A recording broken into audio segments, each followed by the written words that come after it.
1월 22일 새생명의 아침입니다. 기도하시며 시작하겠습니다. 거룩하신 주님, 오늘의 이 하루가 언제나 같은 하루가 아니라 하나님의 특별한 사역이 시작되고 주님의 뜻에 순종한 사람들이 일어나 주님의 뜻을 선포하는 귀한 그런 하루가 되기를 소망합니다.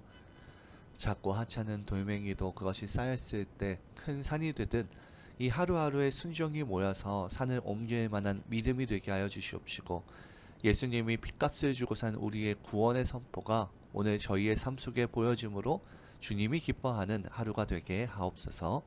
예수님 이름으로 기도합니다. 아멘. 오늘 주시는 하나님의 말씀은 누가복음 3장 21절에서부터 38절까지의 말씀입니다. 누가복음 3장 21절에서 38절까지의 말씀입니다. 백성이 다 세례를 받을새 예수도 세례를 받으시고 기도하실 때에 하늘이 열리며 성령이 비둘기 같은 형체로 그의 위에 강림하시더니 하늘로부터 소리가 나기를 너는 내 사랑하는 아들이라 내가 너를 기뻐하노라 하시니라. 예수께서 가르치심을 시작하실 때에 30세쯤 되시니라. 사람들이 아는 대로 요셉의 아들이니 요셉의 위는 헬리요, 그 위는 마띠아요, 그 위는 레위요, 그 위는 메이기요, 그 위는 안나요, 그 위는 요셉이요, 그 위는 마띠아요, 그 위는 아모스요, 그 위는 나훔이요, 그 위는 에슬리요, 그 위는 낫게요, 그 위는 마아시요, 그 위는 마따디아요, 그 위는 서미인이요, 그 위는 요색이요, 그 위는 요다요, 그 위는 요야난이요, 그 위는 레사요, 그 위는 수룹바벨이요, 그 위는 스알디엘이요, 그 위는 네리요, 그 위는 멜기요, 그 위는 앗디요, 그 위는 고삼이요, 그 위는 엘마담이요, 그 위는 예르요, 그 위는 예수요, 그 위는 엘리에서요, 그 위는 요람이요, 그 위는 마따시요, 그 위는 레위요, 그 위는 시므온이요, 그 위는 유다요, 그 위는 요셉이요, 그 위는 요나비요, 그 위는 엘리야김이요, 그 위는 멜리아요, 그 위는 만나요, 그 위는 마띠아요, 그 위는 나단이요, 그 위는 다윗이요, 그 위는 이세요, 그 위는 오벳이요, 그 위는 보아스요, 그 위는 살몬이요, 그 위는 나손이요, 그 위는 미나나답이요, 그 위는 아니요, 그 위는 헤스론이요, 그 위는 베레스요, 그 위는 유다요, 그 위는 야곱이요, 그 위는 이삭이요, 그 위는 아브라함이요, 그 위는 데라요, 그 위는 나훔이요, 그 위는 스룹이요, 그 위는 르우요, 그 위는 멜렉이요, 그 위는 헤베요, 그 위는 살라요, 그 위는 가이난이요, 그 위는 아박사시요, 그 위는 셈이요, 그 위는 노아요, 그 위는 레멕이요, 그 위는 무드셀라요, 그 위는 에녹이요, 그 위는 아렛이요, 그 위는 마할렐레리요, 그 위는 가이난이요, 그 위는 에노스요, 그 위는 셋이요, 그 위는 아담이요, 그 위는 하나님이시니라. 아멘. 오늘 본문이 되는 누가복음 3장의 후반부는 이미 앞부분에서 언급된 요한과의 연결점을 가지고 이제 예수 그리스도가 소개되어지기 시작합니다. 이제부터 누가는 이제 예수님에게 이제 모든 그 초점을 맞추어 가고 있는데요. 첫째로 예수님의 세례 사건입니다. 누가복음은 이 짧은 두 구절에서 예수님의 세례를 보고한다기보다는 이 세례 이후에 기도하시는 동안 하늘이 열리는 것을 보고합니다. 예수님이 하나님의 아들 되심이 하늘로부터 목소리로 확인이 되고요. 그분의 그리스도, 즉 기름 부은 바 된 자로서 역할이 그 성령께서 예수님의 위에 강림하심으로 드러납니다. 여기서 예수님에게 일어난 이 사건은 이사야서 61장 1에서 2절의 사역으로서 성령에 의한 기름 부음인데요. 이는 예수님께 부어지는 그런 사명이 무엇인지에 대해서 확실하게 증거하는 것입니다. 예수 그리스도로부터 시작되는 이 새 시대는 성령이 그 중심 역할을 한다는 것에 강조되어져 있습니다. 하지만 여기에서 더 중요한 초점은 너는 내 사랑하는 아들이라 내가 너를 기뻐하노라 라는 하나님의 음성 속에서 나타난 예수님이 하나님의 아들이심에 대한 독특성이 이곳에 있습니다. 둘째로 오늘 본문에서는 예수님의 족보가 23절에서 38절까지 나오게 됩니다. 누가복음에 나오는 이 예수님의 족보에는 하나님을 포함해서요 총 78명의 이름이 나옵니다. 이 누가복음의 족보는 뒤에서부터 보면 하나님의 아들 아담부터 시작하여서요. 7사람이 들어가는 7세트로 나뉘어지고요. 매 7제마다 중요한 인물이 위치해 있습니다. 즉 에녹, 아브라함, 다윗, 요셉, 예수, 요셉, 그 다음에 예수입니다. 그런데 우리가 누가복음의 족보를 대할 때 만나는 문제가 있는데 이것은 마태복음의 족보와는 좀 차이가 있다는 것입니다. 마태복음의 예수님의 족보는 복음서 시작에 두지만 누가는 예수님의 세례 사역 그리고 시험 그 사이에 두고 있습니다. 곧 마태는 아브라함부터 시작하여서 예수에게로 끝나는데 누가는 예수로부터 역순으로 올라가서요. 아담과 하나님에게서 끝납니다. 마태는 곧 동사를 사용하고요. 누가는 그것의 속격, 누군가의 아들이라는 표현을 사용합니다. 하지만 이 차이들 중에서 더 중요한 건 그 숫자가 다름에 있습니다. 마태는 다윗의 조상들을 솔로몬에서 여고나로 보지만 누가는 나단에서 네라로 봅니다. 곧 마태복음에서는 아브라함에서 예수까지 3번의 14대 곧 42명을 거명하지만 누가는 그 모든 기간을 57명으로 이야기합니다. 마태복음에서는 수르바벨에서 예수님까지 12명을 거명하지만 누가복음은 그 사이를 21명의 이름을 이야기하죠. 왜 이렇게 마태복음의 족보와 누가복음의 족보가 같지 않을까요?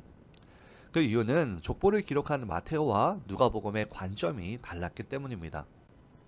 즉 마태복음의 족보는 유대인을 대상으로 한 것이기 때문에 예수님이 다윗의 혈통을 쫓아서 이 땅으로 오신 메시아임을 보여주고 있는 반면에 누가복음의 족보는 전체 인류를 대상으로 한 것으로 예수님이 온 인류를 구원하기 위해 이 땅에 오신 사람의 아들 곧 인자임을 보여주기 위해서였습니다.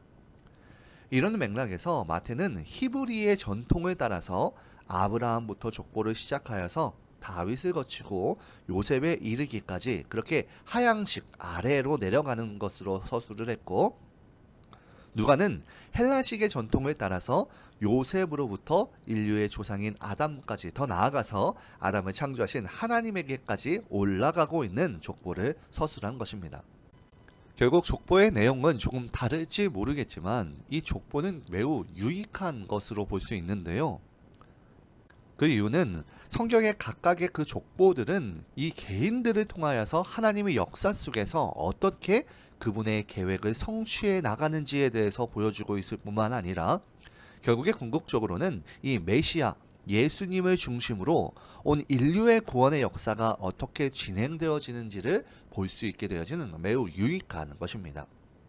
그러므로 오늘 우리가 깨달아야 되는 것은 이 예수님은 바로 아담의 자손, 하나님께서 언약 가운데에 인류를 회복시키시고 구원으로 이끌고자 하셨던 하나님의 그 언약 가운데에서 그 예언의 성취가 바로 이 메시아 예수님을 통해서라는 것입니다.